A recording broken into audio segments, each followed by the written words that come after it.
경제이정표 마일스톤 H. 안녕하세요. 마일스톤 H입니다. 현재 시각은 2022년 5월 8일 일요일 오전 7시 50분입니다. 주말 가족들과 잘 지내고 계신가요?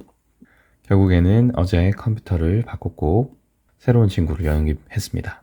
이번 주까지 교육 신청을 받고 있으니까 참고를 부탁드리고, 접수를 해주신 분들에게는 별도로 다른 메일이 나가지 않았습니다. 처음은 장당기 금리차입니다. 장당기 금리차를 보시게 되면 말씀드린 것처럼 이 구간은 현재 지속적인 조정 구간이 진행 중이다. 그래서 3파, 여기서 3파, 여기서 5파가 진행될 것이다. 그래서 1파, 2파, 3파, 4파, 5파 이런 식으로 내려올 것이다. 그리고 여기가 4파 구간이다. 그래서 4파 구간을 좀 더 자세히 보게 되면 이런 식이죠. 1파, 2파, 3파, 4파, 5파 이렇게 내려올 것이다. 그러면 여기가 4파인데 4파가 현재 파형 형태가 저는 플랫이라고 생각을 했는데요. 이런 식으로 플랫이 나올 거라 생각했는데 현재 파형 형태로 봤을 때는 이런 식으로 올라갈 것이다. 그래서 0.512나 그 상단까지도 올라갈 수 있을 것 같다. 파형 형태로 봤을 때는 RSI와 스토캐스틱이 과매수권에 들어가기 직전이니까 0.512까지 올라갈 가능성이 높겠다. 이 언저리에서 4파 파동이 이런 식으로 완료될 가능성이 높겠네요. 그렇다는 말은 10년물 금리가 상승폭이 더 높아서 2년물에 비해서 조금 더 올라갈 수 있겠다는 소리죠. 자, 현재 보시는 것처럼 10년물 금리가 2년물 금리보다 상승 속도가 더 빨라요.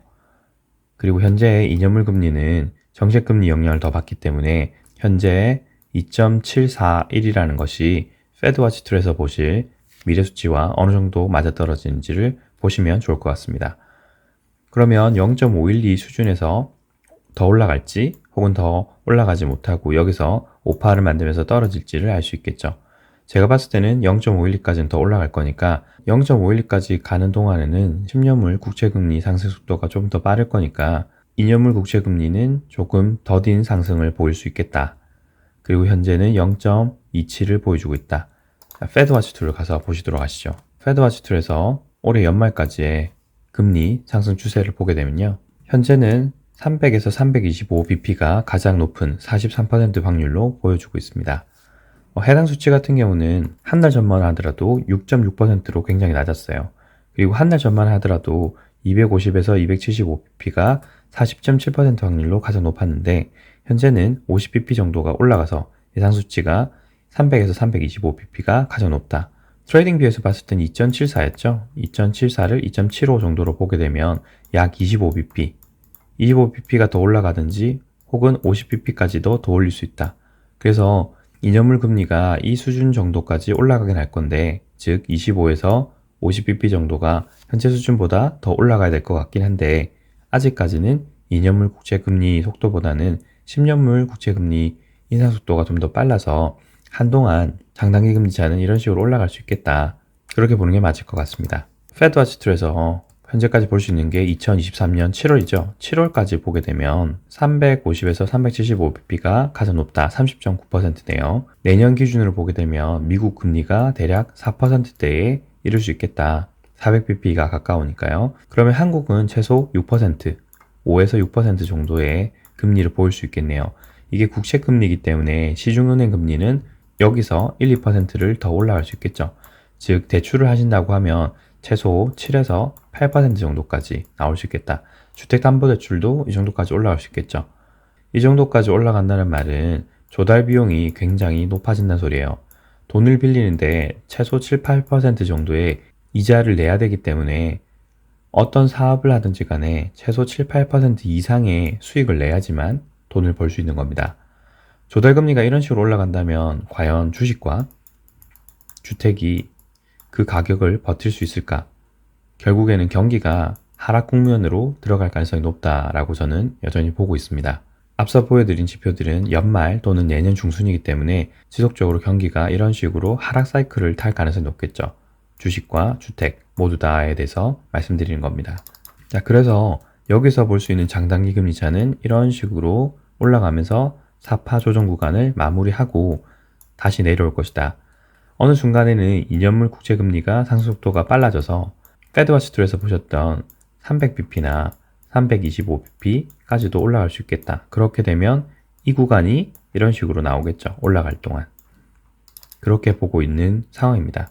이렇게 국채금리 장단기 사이클이 진행이 된 이후에는 오파가 내려온 이유겠죠. 오파가 내려온 이유는 다시 큰 상승 사이클을 그릴 수 있을 거예요. 이런 식으로 오파를 그리면서 올라갈 것이고, 그때쯤 되면 정말 10년물 금리가 지속적으로 올라가면서 인플레 또는 스태그플레이션에 대한 영향이 굉장히 크게 나타날 수 있을 것이다.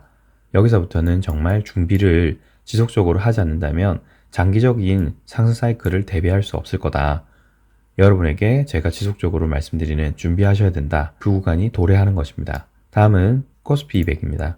코스피 200은 일단 금요일까지는 제가 말씀드렸던 시나리오 상에서 움직이고 있고, 일단 하락폭 자체도 비슷하게 맞춘 것 같아요. 그리고 RSI 스토캐스틱을 보더라도 거의 과매도권에 들어왔죠. 과매도권에 들어왔기 때문에 조금 더 하락을 할 수 있을지 모르겠지만 여기서 어느 수준에서 반등을 할 것이다. 반등의 최대치라고 할 수 있는 게 360인데 일단 여기서 5파 그리고 3파, 5파 형태로 나오기 때문에 충분히 360 이상을 갈 수도 있습니다. 어떤 호재거리로 다시 올라갈 수 있을지 모르겠지만 여기 어느 구간까지는 올라갈 수 있을 것 같습니다. 현재까지 시나리오는 이렇다는 거예요. 다만 현재 보고 있는 이 구간이 새로운 상승 구간을 만들어서 5, 3, 5 형태로 쭉 올라가면서 1, 2, 3, 4, 5 이런 식으로 5파가 만들어진다고 하면 새로운 상승 추세대가 만들어졌다. 그래서 시나리오를 새롭게 봐야 됩니다. 하지만 현재는 이런 시나리오를 보고 있지 않기 때문에 여기서 반등이 완료되는 시점부터 다시 큰 하락이 예상이 된다. 그래서 한국 주식을 보유하고 계신 분들은 대비가 좀 필요할 것 같다 라고 말씀드리고 있습니다. 그리고 여기 하단에 보시게 되면 점선이 보이시죠? 이 점선은 뭐냐면 제가 월봉 기준으로 봤을 때는 이렇게 큰 30년 정도의 사이클 중에서 상승 추세대를 만들었고 상승 추세대의 중심선이에요. 그 상승 추세의 중심선이기 때문에 여기서 상당히 지지를 받고 있다라고 보고 있습니다. 이 구간에서 좀 지지를 받고 있다는 거죠. 하지만 마지막까지 이렇게 올라갔다가 떨어지는 순간, 그리고 떨어지면서 이 반등 구간의 중심선을 깨는 순간 이렇게 큰 하락이 1, 2, 3 이렇게 나올 수 있다라고 보는 겁니다. RSI 스토캐스틱을 보시게 되면 스토캐스틱은 과매도권에서 교차, 그리고 RSI는 현재 중심선을 유지하고 있어요. 그래서 RSI가 또 꺾이는 순간, 이런 식으로 꺾이는 순간 스토캐스틱도 반등을 하지 못하고 이렇게 꺾일 가능성이 높다. 그렇게 보고 있습니다. 이런 현상이 언제 또 있었냐면 여기에 97년 전후가 있었어요. 스토캐스틱 같은 경우는 과매도권에 들어갔죠. 그리고 RSI는 중심선을 지키고 있습니다. 일부 반등을 했지만, 이렇게 반등을 했지만 여기서부터 또다시 쏟아 내려지는 게 보이시죠? 그래서 현재 상황이 거기에 가장 유사하지 않나. 조금 반등을 할 수 있겠지만 일부 반등한 이후에 이렇게 쏟아지는 형태를 만들어서 큰 하락 파동을 만들 것이다. 그렇게 현재 저는 보고 있습니다. 제 기존 시나리오를 말씀드렸지만 346 전후에서 하락 파동이 일부 완료가 되면 여기서 매도를 하고 10파 반등 구간에서 추가 매수를 하겠다고 했는데 현재까지는 이렇게 하고 있지 않습니다. 당일에 외부 업무를 좀 보다 보니까 여기서 매매를 하지 못하고 현재까지는 홀딩 중입니다. 자금 여력이 없는 건 아니지만 여기서 추가 매수를 해볼까 생각 중이긴 합니다. 그래서 다음 주에는 여기서 5파 반등이 나오고 360인지 혹은 여기서의 어느 구간, 어떤 구간이 될 수 있으니까 어디까지 반등을 하고 5파 형태를 나오는지 지켜볼 필요가 있겠다. 원달러 환율은 더 지켜볼 필요도 없을 겁니다. 어디까지나 이런 식으로 올라가서 크게 하락하는 순간 원달러 환율도 급격한 상승을 보일 것이기 때문에 이런 형태가 나오는지를 지켜보시면 될 것 같아요. 그리고 다음 보실 것은 사실 금은과 금은비 그리고 유가를 같이 보셔야 되는데 해당 정보 같은 경우는 다음 시간에 따로 시간을 내서 한번 보시도록 하는데 일단 유가를 한번 간단히만 보도록 하겠습니다. 유가 같은 경우는 여기서 5파 완료가 되어서 상승이 완료되었을 것이다. 그리고 여기서 조정 형태에 따라서 하락을 급격하게 하든지 혹은 상승을 다시 할 것이다 라고 말씀드렸는데 현재 조정 형태가 굉장히 재밌어요. 하나, 둘, 셋, 넷, 다섯 형태를 이렇게 만들면서 바닥을 평평하게 그리고 이렇게 삼각형을 만들어주고 있습니다. 그리고 삼각형을 깨면서 이렇게 올라가고 있죠. 이 형태가 이렇게 조정한 이후에 마지막 반등이 아닐까라고 생각하고 있어요. 이런 식으로 현재 조정이 완료돼서 111.48 또는 조금 더 상단까지 올라가서 116까지도 가능해 보이긴 하거든요. 그래서 111.48을 추가적으로 상승 돌파하지 못하거나 혹은 116까지 올라가서 거기서 크게 하락을 하는 하락의 초입부가 아닐까라고 지금 보고 있습니다.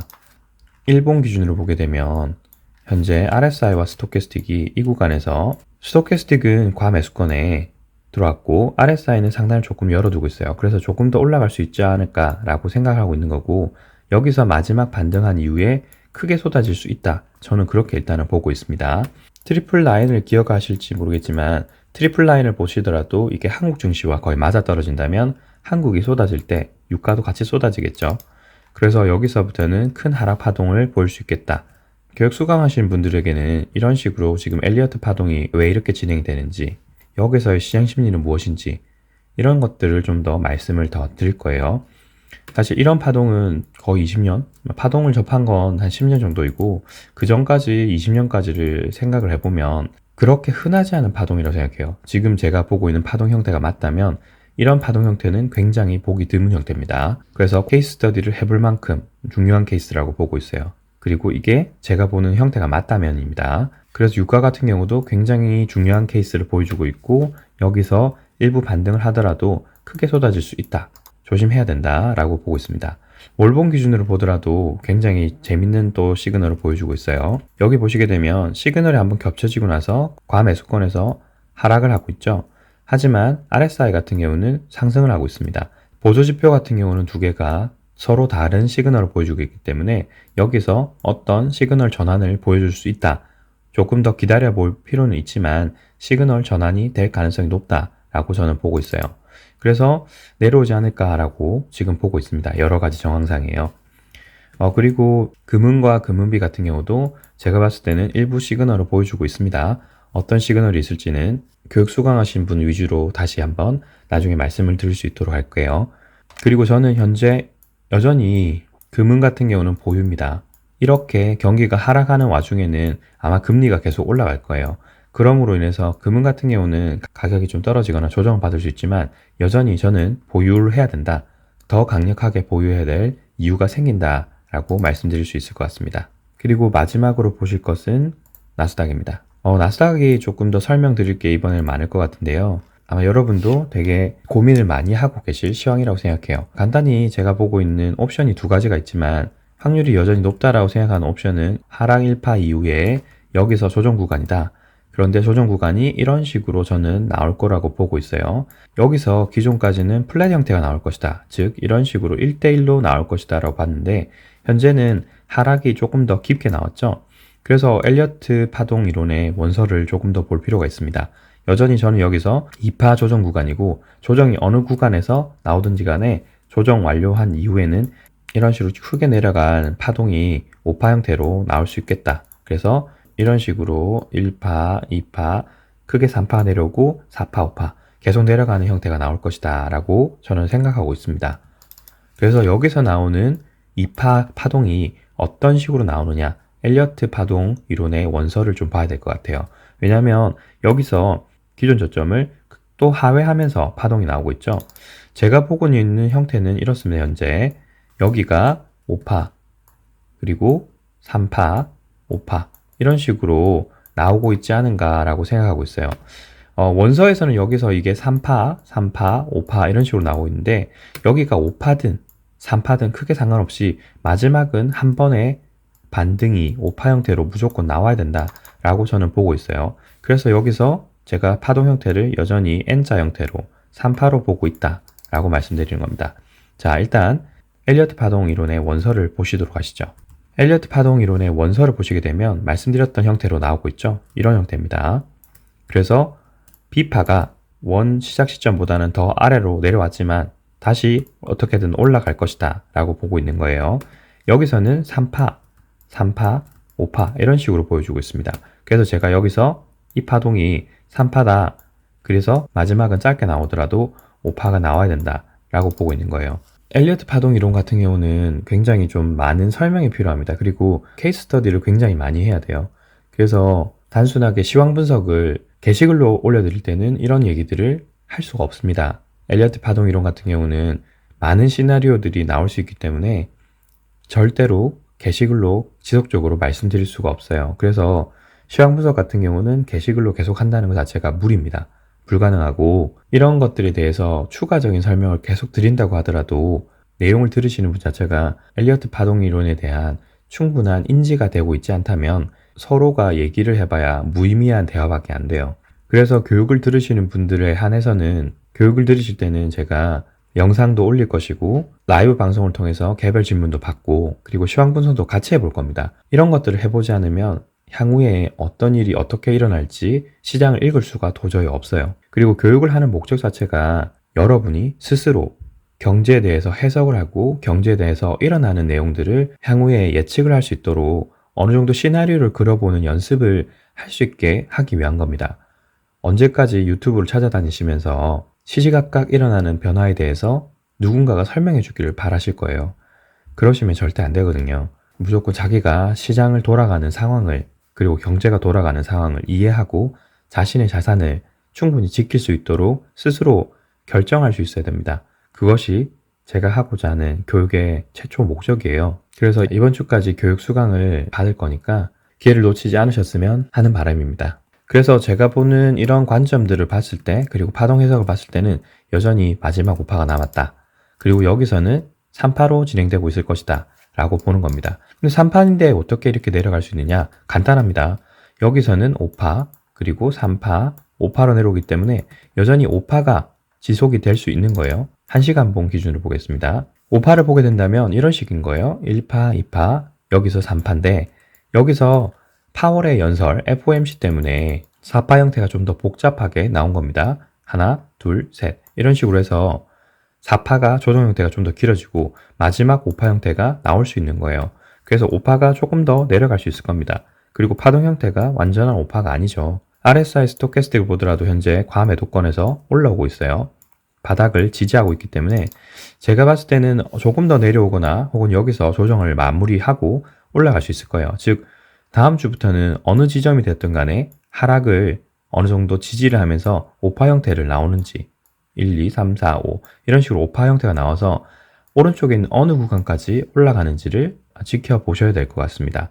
14,690까지도 올라갈 수 있어요. 5파이기 때문에. 혹은 그 아래 어디가 될 수도 있겠죠. 그래서 여전히 저는 5파가 나올 것으로 보고 있다.